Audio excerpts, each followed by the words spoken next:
कहें कि हम दोनों यही में रखले रहते हैं। अभी क्या टांग रहे थे, इसको लग रहा है भारी।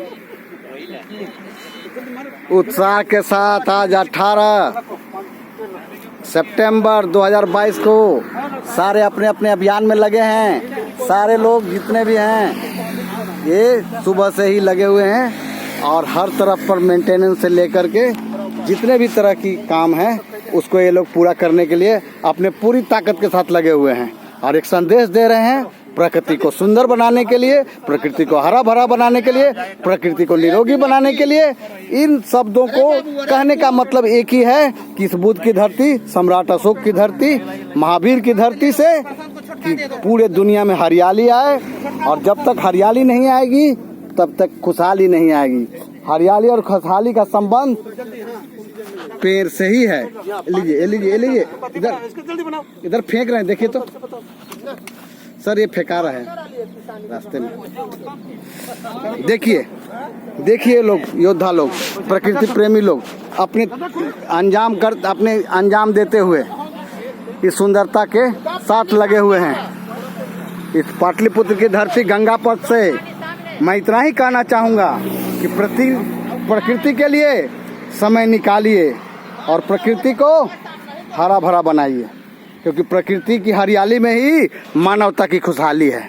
मानवता की खुशहाली के लिए हर लोगों के मन में इस पेड़ के प्रति आकर्षण होना अति आवश्यक है, क्योंकि जब तक प्रकृति की हरियाली नहीं रहेगी अपने पास जो है निरोगी शरीर नहीं होगा, निरोगी वातावरण नहीं होगा, निरोगी पृथ्वी नहीं रहेगी। और जानते हैं कि निरोगी जहाँ भी वातावरण है वहीं पे निरोगी लोग रहते हैं। इसलिए मैं इतना ही कहना चाहता हूँ, इतना ही सुंदर एक संदेश देना चाहता हूँ कि इस धरती को कि हरा भरा बनाने में अपना सहयोग दें। बच्चों अपने स्कूल से, कॉलेज से, यूनिवर्सिटी से निकलें और कुछ समय इस प्रकृति को दें, जिससे हर तरह का पर्यावरण के लिए हम लोग आच्छादित करें, पृथ्वी को हरा भरा बनाएं। यही शुभ संदेश मैं पूरे दुनिया, पूरे मानवता को देना चाहता हूँ। ये बिहार की धरती शुरू से ही संदेश देती रही है, राजनीति संदेश से लेकर के प्रकृति संदेश तक दी है। मैं यही कहना चाहता हूँ कि संदेश को जन जन तक पहुँचाएं कि पृथ्वी को हरा भरा बनाने में अपनी मुहिम में अपनी योगदान दें। आने वाले पीढ़ी आपको याद करे कि कोई ऐसे बुजुर्ग बुद्धिमान लोग थे जिन्होंने इस पृथ्वी को हरा भरा बनाने में काफ़ी योगदान दिया। क्योंकि आज देख रहे हैं यूरोप का क्या हाल है, अमेरिका का क्या हाल है, सभी जगह प्रकृति को छेड़छाड़ के कारण तापमान पृथ्वी का बढ़ता जा रहा है, ग्लेशियर गल रहे हैं, चारों ओर जो है हाहाकार मचा है।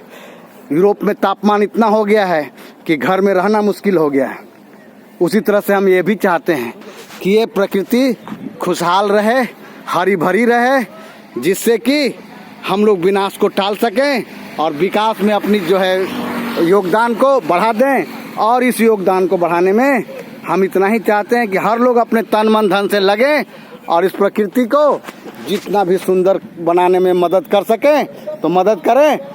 और ये गंगा पथ पटना का ये इतना सुंदर मनोरम दृश्य, यह लगता नहीं कि इस देश का कोई सीन है, ये सभी विदेश का मनोरम को करता है। इसके लिए मैं नीतीश सरकार को बार बार धन्यवाद देता हूँ ऐसे सुंदर काम करने के लिए। और मैं चाहता हूँ कि ये लोग देश के धरोहर को बचाएं, और जब तक देश का धरोहर नहीं बचेगा सारी की सारी विकास की योजनाएं आपकी कोई काम की नहीं होगी। इसलिए इस संदेश के साथ मैं बार बार फिर से सभी से आह्वान करता हूँ कि पेड़ को लगाएं, धरती को बचाएं, रोग मुक्त पृथ्वी बनाएं, रोग मुक्त वातावरण बनाएं, लोगों को निरोग रहने में अपनी योगदान दें।